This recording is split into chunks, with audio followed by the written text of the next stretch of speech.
Futsal Mobile Computing, kami dari kelompok 7 akan mempresentasikan tentang proses pengembangan aplikasi seluler. Sebagai pengantar, aplikasi seluler adalah program komputer yang dirancang untuk berjalan pada peranti bergerak seperti ponsel cerdas atau tablet. Seperti gambar di samping, merupakan beberapa tren aplikasi yang sedang hype-nya seperti PixArt, Instagram, Twitter, Facebook, dan lain-lain. Tentunya aplikasi-aplikasi tersebut selalu diupdate guna mencapai tingkat kepuasan user yang maksimal. Dalam aplikasi seluler, diagram kasus adalah level tertinggi untuk menyampaikan informasi yang cukup untuk mengumpulkan persyaratan dan menyampaikan kepada pembimbing sehingga digunakan UML.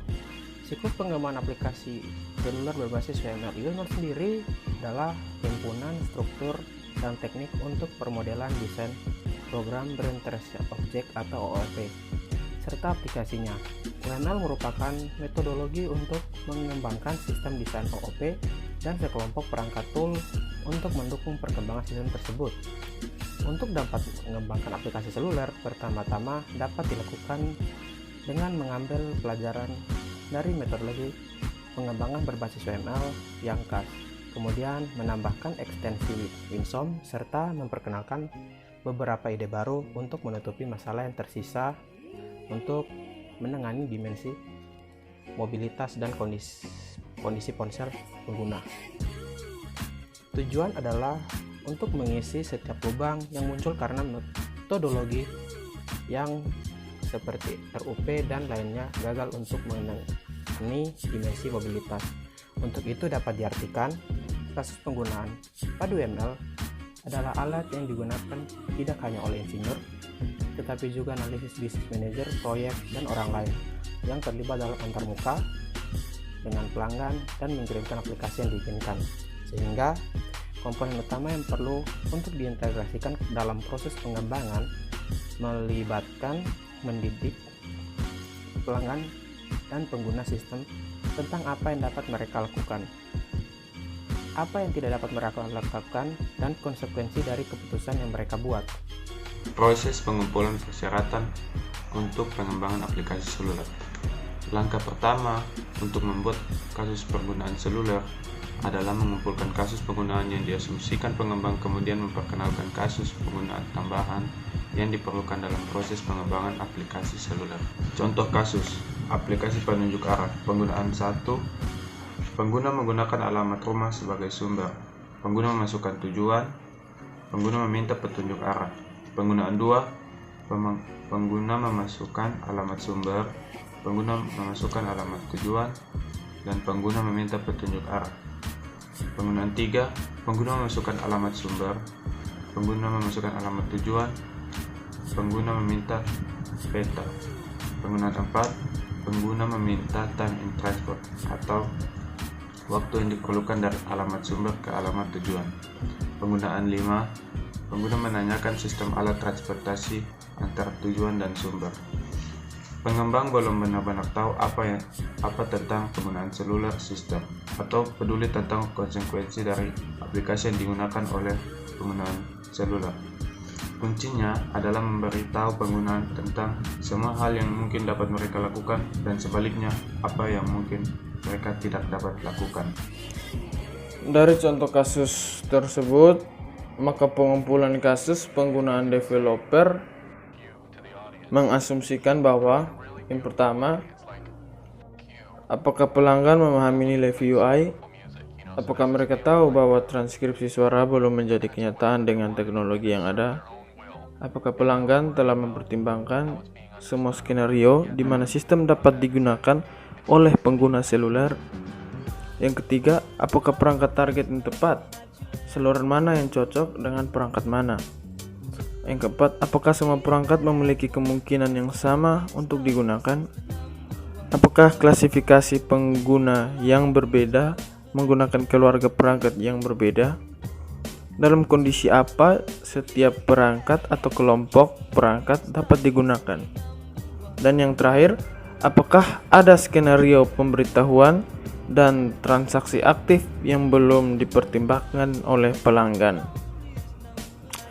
Dan untuk kasus penggunaan tambahan di sini ada dua. Yang pertama, kemungkinan pelanggan memiliki pemahaman penuh tentang aplikasi seluler dan memiliki tugas yang sangat spesifik untuk aplikasi tersebut. Yang kedua, kemungkinan antarmuka pengguna yang dibuat sebagai hasil dari poin di atas. Yang berikut adalah tabel. Di sini ada tabel matriks evaluasi penggunaan seluler. Baris matriks memberikan taksonomi fungsionalitas, kondisi pengguna seluler, dan dimensi mobilitas aplikasi untuk membantu kami mengkategorikan dan memprioritaskan kasus pengguna.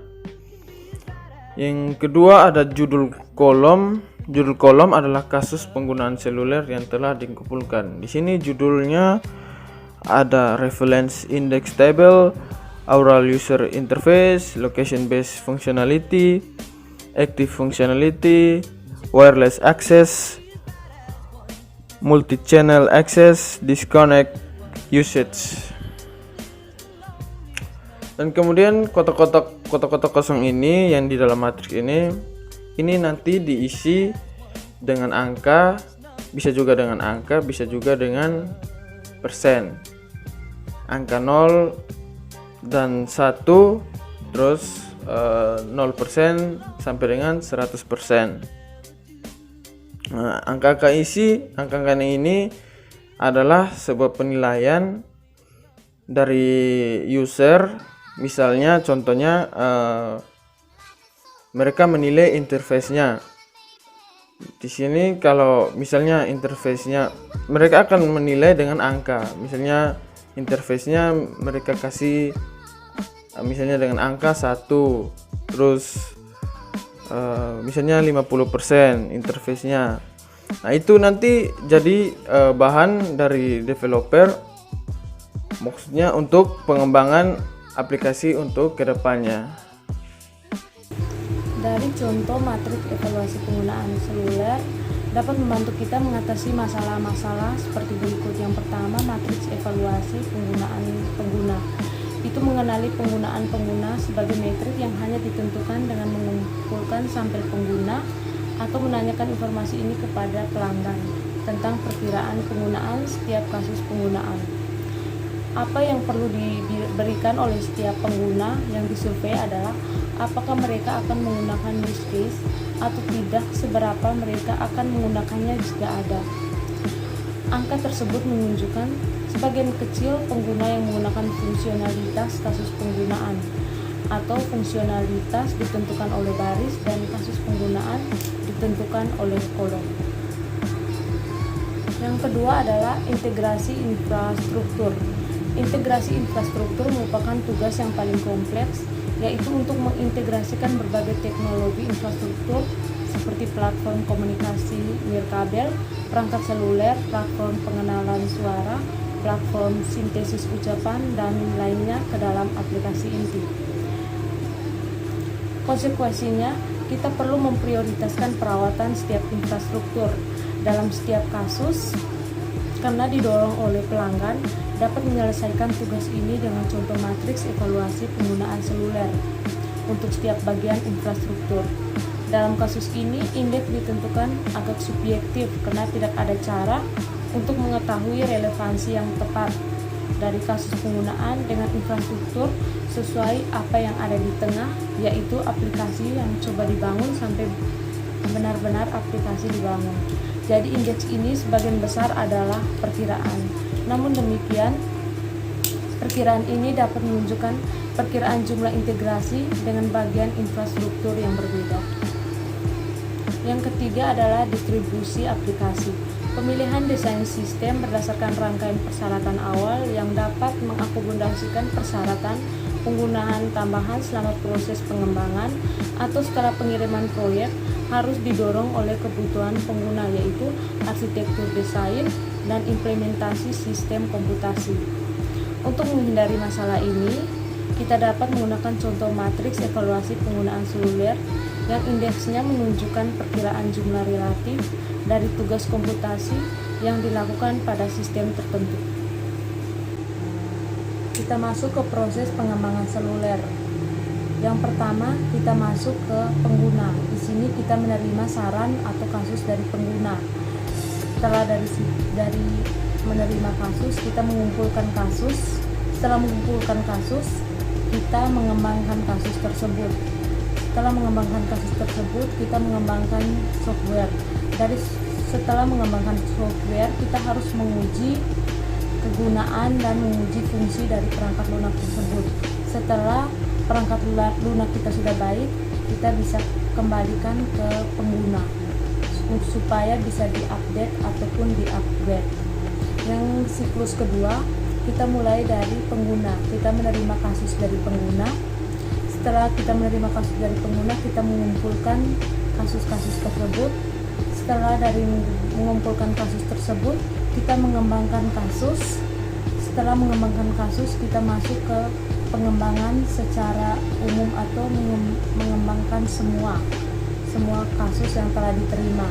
Setelah mengembangkan semua, kita harus menguji. Menguji di sini ada dua. Yang pertama, menguji secara GUI dan VUI. GUI artinya Graphical User Interface dan VUI adalah Voice User Interface. Setelah diuji, kita masuk ke interface learning. Jika perangkat lunak kita sudah baik, kita kembalikan ke pengguna untuk diupdate maupun diupgrade. Dari kedua siklus ini terdapat perbedaan. Yang pertama, ada metodologi yang terbukti untuk mengembangkan VUI yang sangat berbeda dari metodologi pengembangan GUI.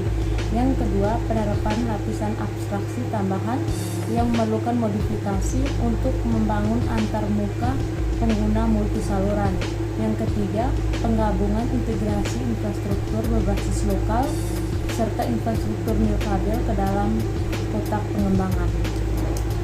Selanjutnya, langkah-langkah penggunaan kasus seluler. Yang pertama, membuat contoh yang relevan dan sesuai dari materi kasus penggunaan seluler dengan mengumpulkan pengguna dan atau memperkirakan. Nah, di sini developer bisa mengumpulkan tanggapan-tanggapan yang diberikan oleh pengguna mengenai aplikasi tersebut dan developer bisa memperkirakan sendiri dengan mengasumsikan hal-hal atau kasus-kasus apa yang diperlukan agar dalam proses pengembangan aplikasi tersebut bisa berjalan lebih baik. Yang kedua, buat rangkaian diagram UML yang menyampaikan fungsionalitas eksternal antarmuka pengguna serta fungsionalitas internal sistem. Nah, di sini diagram UML ini berfokus pada antarmuka pengguna yang dibuat secara abstrak sehingga dapat membangun antarmuka pengguna secara berlapis dengan menggunakan pendekatan berulang. Nah, pendekatan berulang ini untuk memisahkan masalah sistem saat mengembangkan diagram UML yang bisa dilakukan dengan beberapa langkah, yaitu yang pertama, kembangkan diagram kasus penggunaan Anda dan ekstensi wisdom dari diagram UML. Bagian B, kembangkan diagram UML yang mewakili berbagai aspek antarmuka pengguna dengan menggunakan teknik yang telah diperkenalkan dengan membagi diagram GUI dan VUI menjadi beberapa kelompok yang berbeda. C. Kembangkan diagram antarmuka pengguna. Di sini melibatkan akses multisaluran dan multimoda ke sistem. D. Kembangkan diagram kasus penggunaan seluler yang memisahkan pengguna seluler dari pengguna stasioner dan sistem dari sistem stasioner. E. Kembangkan diagram UML yang mewakili semua agent seluler di sistem. F. Mengembangkan diagram UML di sini yang terkait dengan implementasi internal sistem untuk berbagai komponen seperti klien, server, dan rekan. Yang ketiga, pilih pendekatan arsitektural dan tata letak desain yang tingkat tinggi. Di sini mengenai bagaimana sistem harus menerapkan fungsionalitas yang diharapkan dan memenuhi persyaratan pelanggan. Yang keempat, bangun antarmuka pengguna generik berdasarkan diagram UML. Nah, di sini diagram UML ini menyampaikan persyaratan serta implementasi arsitektur tingkat tinggi. Yang kelima, pertimbangkan untuk membuat maket antarmuka pengguna. Nah, di sini jika dukungan untuk sejumlah besar antarmuka pengguna diperlukan bagi mereka menjadi beberapa keluarga dan gunakan sekumpulan markup untuk mewakili tampilan dan nuansa atau pesona pada rata-rata dari suatu keluarga tertentu. Nah, jika ada banyak keluarga yang harus didukung, cukup buat tiruan untuk pertama-tama mendapatkan umpan balik yang berarti dari pelanggan, dan kedua, mengkomunikasikan persyaratan antarmuka pengguna dengan benar kepada tim pengembangan. Yang keenam, bangun internal aplikasi yang memberikan fungsionalitas logika bisnis kepada pengguna akhir. Di sini termasuk integrasi dengan infrastruktur seluler seperti fungsionalitas khusus perangkat, informasi lokasi, dan konektivitas jaringan nirkabel. Nah, yang ketujuh, lakukan pengujian unit, pengujian kotak putih, dan pengujian kotak hitam pada internal aplikasi yang dikirim pada langkah ketiga. Yang kedelapan, bangun mekanisme di mana antarmuka pengguna generik akan dikhususkan. Yang kesembilan, lakukan pengujian unit, kotak putih, dan kotak hitam pada antarmuka pengguna yang memungkinkan akses ke sistem. Yang kesepuluh, sesuaikan antarmuka pengguna secara berulang yang dipinjam dari halaman pengembangan pengguna suara.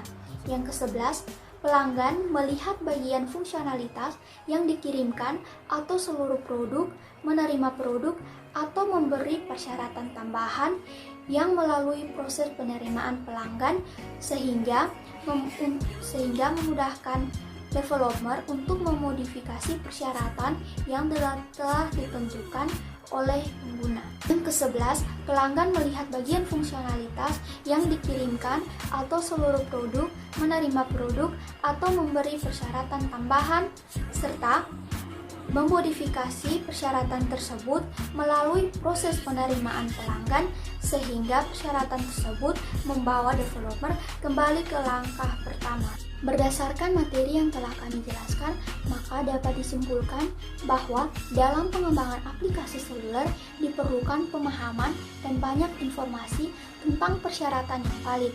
Kesalahpahaman persyaratan adalah salah satu perangkat khas pengembangan perangkat lunak yang juga merupakan perangkat terbesar proyek yang melibatkan teknologi yang tidak dikenal pelanggan. UML sebagai alat pengembangan perangkat lunak harus digunakan atas kebijaksanaan insinyur dan berdasarkan ukuran, anggaran, kerangka waktu, dan persyaratan bisnis khusus dari proyek tersebut. Pengembangan aplikasi seluler juga harus mengikuti langkah-langkah penentuan kasus yang ada sehingga bisa menghasilkan hasil yang baik dalam pengembangan aplikasi seluler tersebut. Sekian presentasi dari kelompok kami, semoga bermanfaat. Terima kasih.